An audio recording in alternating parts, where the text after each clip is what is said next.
അപ്പൊ നമ്മൾ ഇന്ന് പറയാൻ പോണത് എന്താണെന്ന് ചോദിച്ചാൽ 9 മന്ത് പ്രായമായിട്ടുള്ള കുഞ്ഞുങ്ങളുടെ ഡെവലപ്മെന്റ് എന്താണെന്ന് അവർ അച്ചീവ് ചെയ്യുന്ന മൈൽ സ്റ്റോൺ എന്താട്ടോ പറയാൻ പോണത്.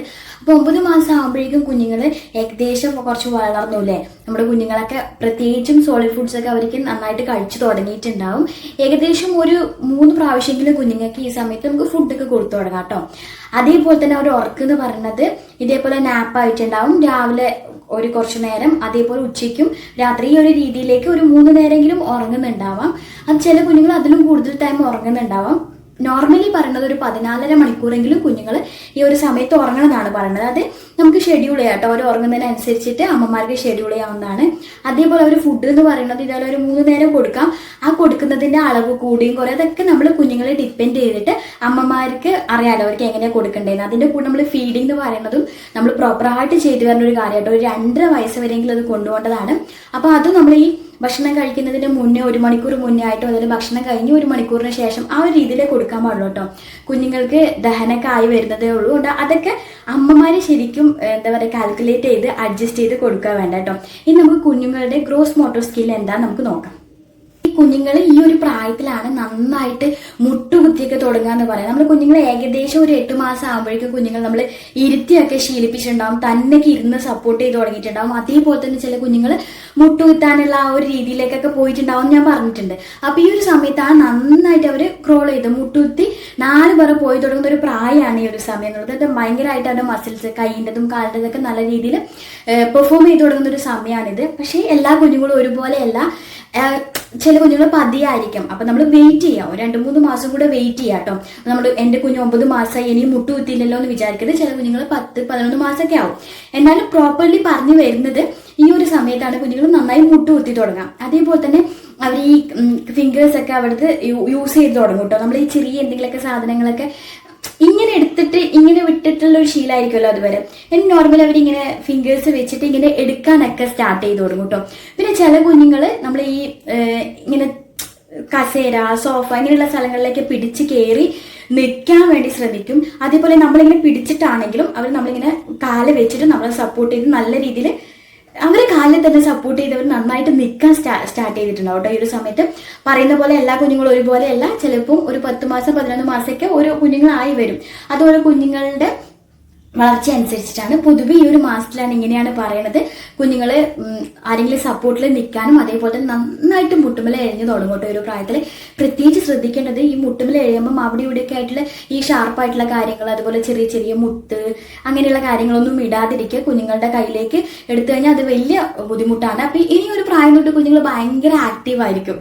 ഞാൻ പറഞ്ഞല്ലോ കുഞ്ഞുങ്ങളെ എന്തെങ്കിലുമൊക്കെ ഇങ്ങനെ എടുത്ത് തുടങ്ങിയിട്ട് അവരുടെ ഫൈൻ മോട്ടോർ സ്കില്ല് നല്ലതായിട്ട് ഡെവലപ്പ് ചെയ്തിട്ടുണ്ട്. അപ്പം ഈ എല്ലാ സാധനങ്ങൾ അവർ എടുത്തു തുടങ്ങും. അതേപോലെ തന്നെ അവർ ചെയ്യുന്ന ഒരു കാര്യം കേട്ടോ. എന്തെങ്കിലും വേണമെങ്കിൽ അതാ ഇങ്ങനെ നമ്മളെ ഫിംഗർ വെച്ച് ചൂണ്ടി കാണിച്ചു തുടങ്ങും കേട്ടോ. അവര് നമ്മളെ ഇനിയിപ്പോൾ എന്തെങ്കിലും ചോദിച്ചാൽ മതി, പപ്പ എവിടെ അങ്ങനെയൊക്കെ ചോദിക്കുമ്പോൾ ഇങ്ങനെ ചൂണ്ടി കാണിച്ചെന്ന് വരാം. എല്ലാ കുഞ്ഞുങ്ങളും ഒരുപോലെയല്ല കേട്ടോ. കാരണം എൻ്റെ വീട്ടിൽ തന്നെ എനിക്ക് എക്സ്പീരിയൻസ് ആണ്. കാരണം എൻ്റെ മോൾ അങ്ങനെയൊക്കെ കാണിക്കായിരുന്നു. ഏട്ടൻ്റെ മോൻ കുറച്ചും കൂടെ ഒരു മാസം അപ്പുറത്തിട്ടുണ്ടായിരുന്നു ചെയ്യാൻ വേണ്ടിയിട്ട്. അപ്പം എല്ലാ മക്കളും ഒരുപോലെയല്ല. എന്നാൽ ഈ ഒരു സമയത്ത് പറഞ്ഞു വരുന്ന കാര്യമാണ്. അതേപോലെ അച്ഛൻ എവിടെ, അമ്മ എവിടെ എന്നൊക്കെ ചോദിക്കുമ്പം അവർ ഒന്നും പറയാനൊന്നും ആയിട്ടില്ലെങ്കിൽ പോലും, ചൂണ്ടിയില്ലെങ്കിൽ പോലും അവർ ചിലപ്പോൾ അവരിലേക്ക് ഇപ്പം അമ്മ അവിടെ നിൽക്കുന്നുണ്ടെങ്കിൽ അങ്ങോട്ടേക്ക് ഇങ്ങനെ നോക്കാം. അങ്ങനെയുള്ള കാര്യങ്ങളിലൊക്കെ അവർ അണ്ടർസ്റ്റാൻഡിങ് അവരുടെ ഇതിൽ വന്നിട്ടുണ്ടാവും. എല്ലാം ഇതേപോലത്തെ കുറച്ച് കാര്യങ്ങൾ അണ്ടർസ്റ്റാൻഡ് ചെയ്യാൻ. പിന്നെ ടാറ്റ പറയും. അതേപോലെ തന്നെ അവർ ബൈ ബൈ ടാറ്റ സംസാരിച്ചില്ലെങ്കിലും കൈകൊണ്ട് കാണിച്ചു തുടങ്ങും. അതേപോലെ നമ്മൾ അവരെ പ്രാക്ടീസ് ചെയ്യിക്കുകയാണെങ്കിൽ നമ്മൾ ഈ നോസ്, ഐ, ഇങ്ങനെ ഹെഡ്, നമ്മൾ നോർമലി നമ്മളിപ്പം നമ്മുടെ മദർ ടങ് മലയാളമല്ലേ. അപ്പൊ ആ രീതിയിൽ അതിൽ ചോദിച്ചാൽ മതി. ഫസ്റ്റ് ഞാൻ എൻ്റെ മക്കൾക്ക് മലയാളത്തിൽ തന്നെയാണ് സ്റ്റാർട്ട് ചെയ്തിട്ടുണ്ടായിരുന്നത്. തലയെവിടെ, കൈയുടെ. കാരണം നമ്മൾ ഓട്ടോമാറ്റിക്കലി പെട്ടെന്ന് അവരോട് അങ്ങനെ പറയാം, തല തട്ടിപ്പോവേ, അല്ലെങ്കിൽ അയ്യോ കൈ ഇറങ്ങിപ്പോവേ, ഇങ്ങനെയല്ല അവരോട് പറയാം. അപ്പോൾ ഒരു ഓട്ടോമാറ്റിക്കലി അങ്ങനെ പഠിക്കാം കൈ അങ്ങനെ. അതുകൊണ്ട് നമ്മൾ കൈ എവിടെ എന്നൊക്കെ ചോദിക്കുമ്പോൾ ചിലപ്പോൾ അവർ കാണിച്ചു തരാം. നോസ് എവിടെ എന്നല്ല അങ്ങനെയൊക്കെ ചോദിക്കുമ്പോൾ തൊട്ട് കാണിച്ചു തരാം. ഈ ഒരു സമയത്ത് അവർ ഈ 9 മന്ത് തൊട്ടാണ് കുഞ്ഞുങ്ങൾ ഇങ്ങനെയൊക്കെ കാണിച്ചു തുടങ്ങുക. അതാണ് പൊതുവെ ഡോക്ടേഴ്സൊക്കെ പറയുന്നത്. അപ്പം അവർ ഭയങ്കരമായിട്ട് ഈ ഒരു സമയം തൊട്ട് എല്ലാ കാര്യങ്ങളും അണ്ടർസ്റ്റാൻഡ് ചെയ്ത് തുടങ്ങും. അപ്പം നമ്മൾ മനസ്സിലാക്കേണ്ടുന്ന കാര്യം നമ്മൾ അവർക്കായിട്ട് എല്ലാം പറഞ്ഞു കൊടുക്കുക എന്നുള്ളതാണ് നമ്മുടെ ഏറ്റവും വലിയ ഉത്തരവാദിത്തം കേട്ടോ. കാരണം നമ്മൾ അവർക്ക് ഒരുപാട് വേർഡ്സുകൾ അവർ ഇനി അങ്ങോട്ട് ലാംഗ്വേജ് തുടങ്ങേണ്ടതാണ്. ചില കുഞ്ഞുങ്ങൾ പപ്പ മമ്മ എന്നൊക്കെ ഈ ഒരു സമയത്തേ സൗണ്ടുകൾ പറഞ്ഞു തുടങ്ങും. ചിലപ്പോൾ അത് അണ്ടർസ്റ്റാൻഡ് ചെയ്തിട്ടായിരിക്കില്ല, നമ്മൾ പറയുന്നത് കേട്ടിട്ട് അവരെപ്പോഴും യൂസ് ചെയ്യുന്ന, ഏത് മക്കളും ആദ്യമേ യൂസ് ചെയ്യുന്ന കാര്യങ്ങളായിരിക്കും അവർക്ക് അമ്മ, അങ്ങനെയുള്ള കാര്യങ്ങളൊക്കെ. അതൊക്കെ അവരിപ്പോൾ ഈ സമയത്ത് സ്റ്റാർട്ട് ചെയ്തിട്ടുണ്ടാവും. പക്ഷെ നമ്മൾ പൊതുവേ ബുക്സ് ആണെങ്കിലും കാര്യങ്ങളൊക്കെ കാണിച്ചു കൊടുത്തിട്ടും അല്ലെങ്കിൽ നമ്മൾ ചുറ്റും കാണുന്ന സാധനങ്ങളൊക്കെ കാണിച്ചു കൊടുത്തിട്ട് അവർക്ക് പറഞ്ഞു കൊടുക്കാം.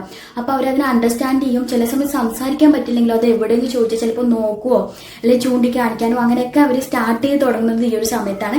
അപ്പോൾ അവരിൽ നമ്മൾ നന്നായിട്ട് കെയർ കൊടുക്കേണ്ടത്, അല്ലെങ്കിൽ നമ്മൾ കുഞ്ഞല്ലേ എന്ന് വെച്ചിട്ടായിട്ട് മാറി നിർത്താതെ അവർക്ക് എല്ലാ കാര്യങ്ങളും പറഞ്ഞു കൊടുക്കാൻ വേണ്ടി നമ്മൾ ഓരോരുത്തരും അമ്മമാരായാലും അച്ഛന്മാരായാലും ശ്രദ്ധിക്കുന്നതാട്ടോ. അവർക്ക് ഈ ഒരു മാസത്തിൽ ചെയ്ത് കൊടുക്കാൻ പറ്റുന്ന ആക്ടിവിറ്റീസ് എന്തൊക്കെയാന്ന് നോക്കാട്ടോ. സത്യം പറഞ്ഞാൽ ഈ ഒരു സമയത്താണ് കുഞ്ഞുങ്ങൾ നമ്മൾ കാണിച്ചു കൊടുക്കുന്നത്. നമ്മൾ പൊതുവെ എല്ലാവരും കുഞ്ഞുങ്ങൾക്ക് ഇതാ കാക്ക എന്നൊക്കെ പറഞ്ഞു കൊടുക്കും. അപ്പൊ കാക്ക ഇങ്ങനെ സൗണ്ട് ഉണ്ടാക്കുക, കാക്ക അങ്ങനെ ഒരു മിമിക്രി ചെയ്യുന്ന പോലെ അത് ചെയ്യാൻ പറ്റും കേട്ടോ. അവർക്ക് ഈ ഒരു പ്രായം തൊട്ടാണ് അവർ അതിനെ ക്യാച്ച് ചെയ്യുക. അപ്പം നമ്മളിപ്പോൾ എൻ്റെ മോൾക്കൊക്കെ ഞാൻ കാക്ക എങ്ങനെ സൗണ്ട് ഉണ്ടാക്കാന്ന് വെച്ചാൽ കാക്ക എന്ന് പറഞ്ഞു കൊടുക്കുമ്പോൾ ഓട്ടോമാറ്റിക്കലി കാക്ക എങ്ങനെ സൗണ്ട് ഉണ്ടാകുക കാക്ക എന്നൊക്കെ പറയും.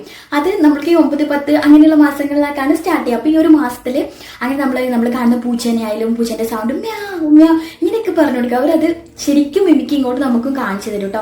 അങ്ങനെയൊക്കെയാണ് അവർ കുഞ്ഞുങ്ങൾ കുറച്ചും കൂടെ അവരുടെ ബ്രെയിൻ ഡെവലപ്പ് ആവുക. നമ്മൾ ഓരോ കാര്യങ്ങളും അവർക്ക് വേണ്ടിയിട്ട് പറഞ്ഞു കൊടുക്കുമ്പോഴും അത് നമ്മൾ കൊടുക്കേണ്ട എല്ലാവരും ചെയ്യേണ്ട ഒരു ആക്ടിവിറ്റീസ് ആണ്. അതേപോലെ തന്നെ നമ്മൾ ബോൾ ഉരുട്ടി പാസ് ചെയ്യുന്ന എല്ലാ ആക്ടിവിറ്റീസിലും പറയുന്ന ഒരു കാര്യമാണ് ബോൾ പാസ് ചെയ്തിട്ടുള്ള കാര്യം എന്ന് പറയുന്നത്.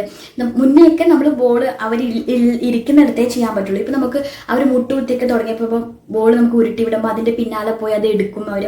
അത് വളരെ ഇമ്പോർട്ടൻ്റ് ആയിട്ടുള്ള ഒരു കാര്യമായിട്ടോ. ഒരു സംഭവം പോയിട്ടുണ്ടെങ്കിൽ അത് പോയി എടുക്കുക എന്നുള്ളതൊക്കെ അവർ പഠിച്ചെടുക്കേണ്ട കാര്യമാണ്.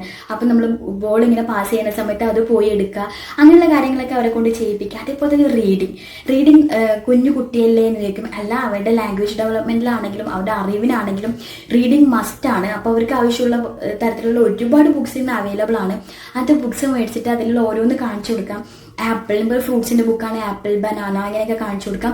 അതേപോലെ തന്നെ ഇപ്പോൾ ആനിമൽസിനെ ആകുമ്പോൾ അവർക്ക് ഭയങ്കര ഇഷ്ടമാവട്ടെ. നമ്മൾ അതിൻ്റെ സൗണ്ടും ഒക്കെ കാട്ടി കൊടുക്കുമ്പോൾ അവർക്കത് ഭയങ്കര ഇഷ്ടമാവും. അവർ ഭയങ്കര ഇൻട്രസ്റ്റ് ആയിരിക്കും. ഒരു സെക്കൻഡൊക്കെ ശ്രദ്ധിക്കുള്ളൂ, എന്നാൽ പോലും അവരത് കൂടുതൽ ശ്രദ്ധിക്കാൻ തുടങ്ങും. നമ്മൾ കുറച്ച് ഇൻട്രൊഡ്യൂസ് ചെയ്തുകൊണ്ടിരിക്കുമ്പോൾ അവരതിലേക്ക് ശ്രദ്ധ കൂടുതലായിട്ട് വരും. ബുക്കിനെ അവർ ഇഷ്ടപ്പെട്ടു തുടങ്ങും. അപ്പം അങ്ങനെ ചെയ്യാം. അതേപോലെ തന്നെ നമ്മളിപ്പം ഈ കൗണ്ടിങ് ഒക്കെ ഈ സമയത്ത് നമ്മൾ കുട്ടി പഠിക്കാനല്ല കേട്ടോ, അതൊക്കെ ഒരു നോളജാണ്. കാരണം എന്ന് വെച്ചിട്ടുണ്ടെങ്കിൽ കുഞ്ഞുങ്ങൾ സ്റ്റെപ്പ് കയറി വരുമ്പോൾ 1, 2, 3 എന്നൊക്കെ പറയും. നമ്മൾ ഫുഡ് കൊടുക്കുമ്പോൾ ഒരു ഉരുള കൊടുക്കുമ്പോൾ 1, 2 അങ്ങനെയൊക്കെ പറഞ്ഞിട്ടൊക്കെ ചെയ്യാം. അങ്ങനെയൊക്കെ ചെയ്യുമ്പോൾ അതവർക്ക് ഇൻട്രസ്റ്റിംഗ് ആവും. അവർക്കതിൻ്റെ ലോജിക്ക് മനസ്സിലാക്കാനും അവൻ്റെ ബ്രെയിനിന് അതിനെ അഡാപ്റ്റ് ചെയ്യാനും പറ്റും കേട്ടോ. അപ്പോൾ അതുപോലത്തെ ആക്ടിവിറ്റീസ് ഒക്കെ കുഞ്ഞുങ്ങൾക്ക് കൊടുക്കാം. ഇനി കുഞ്ഞു ടിപ്സ് പറയാം കേട്ടോ. ഇപ്പോൾ ഈ ഒരു പ്രായത്തിലുള്ള കുഞ്ഞുങ്ങൾ എന്ന് പറയുന്നത് ഭയങ്കര ഡേഞ്ചറാണ്. കാരണം അവർ നമ്മളെപ്പോലെ തന്നെ എല്ലാ ഭാഗങ്ങളിലേക്കും പോയി തുടങ്ങി. ആ സമയത്ത് നമ്മുടെ വീട്ടിൽ പല ഇടങ്ങളിലും പല സാധനങ്ങളും ഉണ്ടാവും. അതെടുത്ത് വായിലിടാം. ഷാർപ്പായിട്ടുള്ള കാര്യങ്ങളാണ്, കൈയൊക്കെ മുറിയാം. മറ്റു കുഞ്ഞുങ്ങളുണ്ടെങ്കിൽ ചേട്ടനും ചേച്ചിമാരൊക്കെ ഉണ്ടെങ്കിൽ അവർ ചെറിയ ചെറിയ സാധനങ്ങളൊക്കെ എടുത്ത് കഴിക്കാം, കുഞ്ഞു ബ്ലോക്സ് പോലത്തെയൊക്കെ. അപ്പോൾ ആ സംഭവങ്ങളൊക്കെ പോയി എടുക്കാം. അതേപോലെ സിസ്റ്റേഴ്സ് ഉണ്ടെങ്കിൽ ഞാൻ എപ്പോഴും വാച്ച് ചെയ്യുന്ന ഒരു കാര്യമാണ്, നമ്മുടെ ക്ലിപ്പില്ല ഇങ്ങനെ ടക്ക് ടക്കൊക്കെ അതൊക്കെ അവിടെ ഇവിടെയൊക്കെ മുകളിലിടും മൂത്താളും. അപ്പോൾ ഇളയാൾ പോയിട്ട് അത് എടുക്കാം. അതൊക്കെ വായിലേക്ക് ഇറങ്ങിപ്പോകാനൊക്കെ ചാൻസ് വളരെ കൂടുതലാണ്. അപ്പം നമ്മൾ നന്നായിട്ട് ശ്രദ്ധിക്കുക. ഈ ഒരു പ്രായം തൊട്ട് കുഞ്ഞുങ്ങൾ ഇനി ഓടി ചാടി കളിക്കാൻ തുടങ്ങുകയാണ്. അവർ ഭയങ്കര ആക്റ്റീവായി തുടങ്ങുകയാണ്. അപ്പം നമ്മൾ നന്നായിട്ട് ശ്രദ്ധിക്കേണ്ടതാണ്. ഇനിത്തെ കുഞ്ഞു ടിപ്പ് എന്ന് പറയുന്നത് എന്താണെന്ന് വെച്ച് കഴിഞ്ഞാൽ ഇത് ഞാൻ ഫോളോ ചെയ്യുന്ന കാര്യം കേട്ടോ. കാരണം നമ്മുടെ കുഞ്ഞുങ്ങൾ വളർന്നു തുടങ്ങി. ഇതിനങ്ങോട്ട് നമുക്ക് കുഞ്ഞുങ്ങൾ ചിലപ്പോൾ മെലിഞ്ഞു പോണതൊക്കെ ആയിട്ട് ഫീൽ ചെയ്യാം. കാരണം എന്ന് വെച്ചാൽ അവിടെ ആക്ടിവിറ്റി കൂടി അവിടെ അവർ ഇരുന്നൊക്കെ തുടങ്ങുമ്പോൾ അവരുടെ ഇവിടുത്തൊക്കെ എല്ലാം ഷേപ്പൊക്കെ മാറി തുടങ്ങും. അപ്പോൾ അവരെ ചബ്ബിയൊക്കെ മാറി കുറച്ചൊന്ന് മെലിഞ്ഞ പോലെ ഫീൽ ചെയ്യും. ഒരു 1 ഇയർ ഒക്കെ കഴിയുമ്പോഴേക്കും കുഞ്ഞുങ്ങൾ നമുക്ക് ഭയങ്കരമായിട്ട് മെലിഞ്ഞ പോലെ ഫീൽ ചെയ്യും. കാരണം അവർ ആക്റ്റീവായി. അപ്പോൾ അവർ കഴിക്കുന്ന ഫുഡിൻ്റെ അളവ് ചിലപ്പോൾ കുറയാം. കളിയൊക്കെ ആയിരിക്കും. അവർക്ക് അത്രയും ഭക്ഷണം കഴിക്കാൻ താല്പര്യം ഉണ്ടാവില്ല. അപ്പോൾ ഈ ഒരു സമയത്ത് നമ്മൾ മസ്റ്റായിട്ട് ചെക്ക് ചെയ്യേണ്ട കാര്യം എന്ന് പറഞ്ഞാൽ ഗ്രോത്ത് ആണ് കുഞ്ഞുങ്ങളുടെ. നമ്മൾ കുഞ്ഞുങ്ങളുടെ വെയിറ്റ് പ്രോപ്പറായിട്ട് നോക്കുക എന്നുള്ളത്. ഇപ്പം നോർമലി അംഗൻവാടി പോലെയുള്ള സ്ഥലങ്ങളിലാണെങ്കിൽ അങ്ങനെ നോക്കുന്നുണ്ട്. അല്ലെങ്കിൽ നമ്മൾ കുഞ്ഞുങ്ങൾ ഹോസ്പിറ്റലിൽ കൊണ്ടുപോവുകയാണെങ്കിൽ അവിടെ നിന്ന് നോക്കുന്നുണ്ട്. അപ്പോൾ നോക്കിക്കഴിഞ്ഞാൽ എല്ലാ ഡോക്ടേഴ്സും അത് നോക്കി കറക്റ്റ് ചെയ്ത് നമ്മളോട് പറയണമെന്നൊന്നുമില്ല. അവർ വെയിറ്റിലേക്കൊന്നും നോക്കണം എന്നില്ല. പക്ഷെ നമ്മൾ ഡോക്ടേഴ്സിൻ്റെ അടുത്ത് ഇരിക്കുമ്പോൾ നമ്മൾ വെയിറ്റ് ചെക്ക് ചെയ്തിട്ടുണ്ടെങ്കിൽ അതേപോലെ തന്നെ അവിടെ ഹൈറ്റും നമ്മൾ അളന്ന് നോക്കാം. പ്രത്യേകിച്ചും നമ്മുടെ ഇപ്പോൾ യൂട്യൂബിലാണെങ്കിലും ഗൂഗിൾ സെർച്ച് ചെയ്താലും ഒരു പ്രായത്തിന് എത്രമാത്രം വെയിറ്റ് ഉണ്ട് ഒരു ഇന്ത്യൻ ബേബിക്ക് എന്നുള്ള രീതിയിൽ കാണാം. അപ്പോൾ ആ രീതിയിൽ വെയിറ്റും അവർ ആ ഹൈറ്റിലും ഉണ്ടോ, ആ ഒരു റേഞ്ചിൽ അടുപ്പിച്ചെങ്കിലും അവർ എത്തുന്നുണ്ടോ എന്നൊന്ന് ചെക്ക് ചെയ്യുക. അത് ചെക്ക് ചെയ്തിട്ടാകുമ്പോൾ നമ്മൾ ഡോക്ടറെ അടുത്ത് പോയി കഴിഞ്ഞാൽ ഒന്ന് ഡോക്ടറെ അടുത്ത് പറയാം ഇത്രയാണ് ആളുടെ വെയിറ്റ്, ഇതിപ്പോൾ നോർമലാണോ അല്ല കുറവാണോ. ചിലപ്പോൾ നമുക്കത് കുറവായിട്ട് ഫീൽ ചെയ്യാം, പക്ഷെ ഡോക്ടർ പറയും കുഴപ്പമൊന്നുമില്ല, കുട്ടി ഹെൽത്തി ആയിരിക്കുന്നുണ്ടല്ലോ. കാരണം ഇതെൻ്റെ എക്സ്പീരിയൻസാണ്. കാരണം എൻ്റെ ഇളയാൾ എപ്പോഴും മിനിമത്തിലാണ് നിൽക്കുക, ആൾ ഉഷാറേ കുറവാ, തടിയേ ഇല്ലാത്ത ആളാണ്. അപ്പം ഡോക്ടർക്ക് ഞാൻ എപ്പോഴും പോയാലും ചോദിക്കുന്ന ഒരു കാര്യം, കുഴപ്പമില്ല ഇപ്പോൾ കുഴപ്പമൊന്നുമില്ല, ഇങ്ങനെ പോട്ടെ, നന്നായിട്ട് ഫുഡ് കൊടുക്കണേ എന്ന് പറയേണ്ട അടുത്ത്. അതേപോലെ ഹൈറ്റൊക്കെ കറക്റ്റിലാണുള്ളത്, കുഴപ്പമൊന്നുമില്ല. അപ്പം അത് നമ്മൾ എപ്പോഴും ചെക്ക് ചെയ്തിട്ട് നോക്കാം. ഇതേപോലെ ഈ ഒരു പ്രായത്തിൽ നമ്മൾ ഈ പറഞ്ഞ കുറേ സംഭവങ്ങളില്ലേ, കുഞ്ഞിരിക്കാനായിട്ടില്ല അല്ലെങ്കിൽ ചിലപ്പോൾ സപ്പോർട്ടിലാണ് എങ്കിൽ പോലും ഒരു ഇരിക്കുന്ന നമുക്ക് കുഞ്ഞുങ്ങളെ കണ്ടാൽ അറിയില്ല, ഒരു ശക്തി ഇല്ല, ഇരിക്കാൻ പറ്റുന്നില്ല. അതേപോലെ അവർ നമ്മളെ ഫോക്കസ് ചെയ്യുന്നില്ല, നമ്മളിലേക്ക് നോക്കുന്നില്ല.